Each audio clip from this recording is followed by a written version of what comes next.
One of the most frequently asked questions that I get thrown at me is, are your shoes, your designs, waterproof?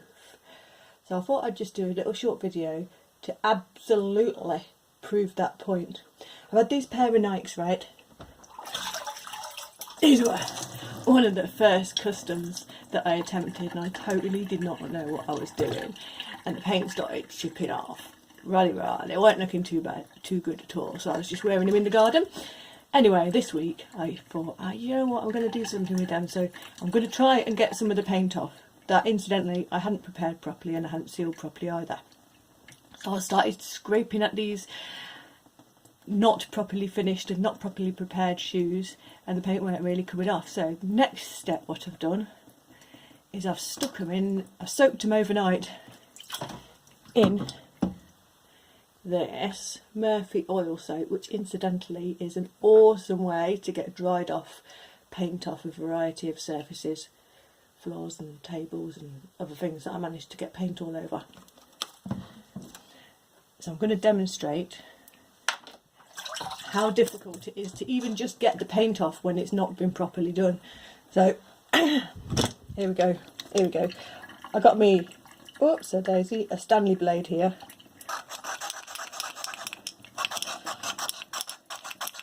That is not coming off. Some of the smoother areas I managed to peel it off a bit easier, like here, yeah. Bear in mind this has been soaked overnight. This shoe is drenched, and this is a smooth surface which I haven't prepped properly. I might do another video on, actually I'm going to put a link in the comments about how to do smooth surfaces and soles properly, because, you know, why do it myself when there's a great one out there. I'll get that link and pop it in the comments after. So the smooth surfaces, yeah, they just need a soak and they'll scrape off with a Stanley blade.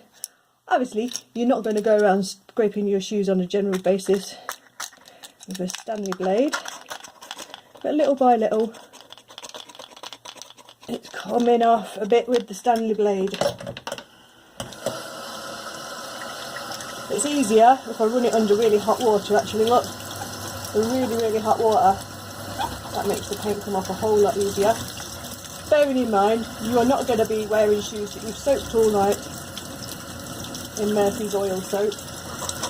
You're not going to be running them under a hot tap and scraping them with a Stanley blade.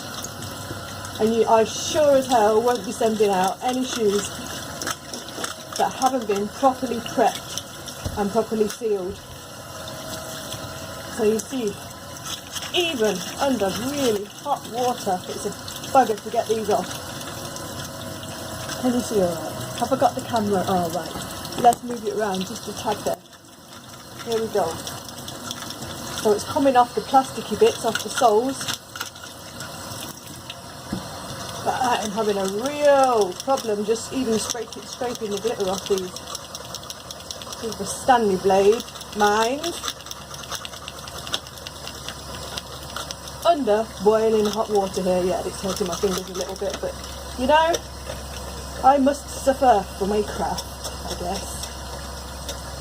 Yeah, so I'm going to cut the video off before it gets too long, and I'm going to show you the projects that I use to paint my leather shoes. First of all, you've got to prep it really well with Angelus leather preparer and deglazer.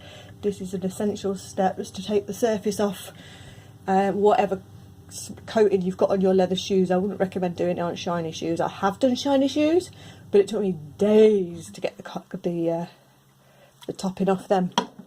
I'm not doing that again. Don't ask me to do shiny shoes. Then we got, I did these shoes in chili red. Brilliant. Angelus paint, Angelus acrylic leather paint. Go on with lots of thin layers, build it up slowly, not thick layers will peel off way easier. And then when you've got your desired finish, you use some of this stuff. You've got glass matte, and I think they do a silk as well. I really like the matte finisher, and that protects it and keeps it going all winter. If you don't use the correct steps, you end up with some mash-up shoes that you're going to end up running under hot water in the kitchen, trying to get the damn paint off for hours. Be warned. Over and out. Peace.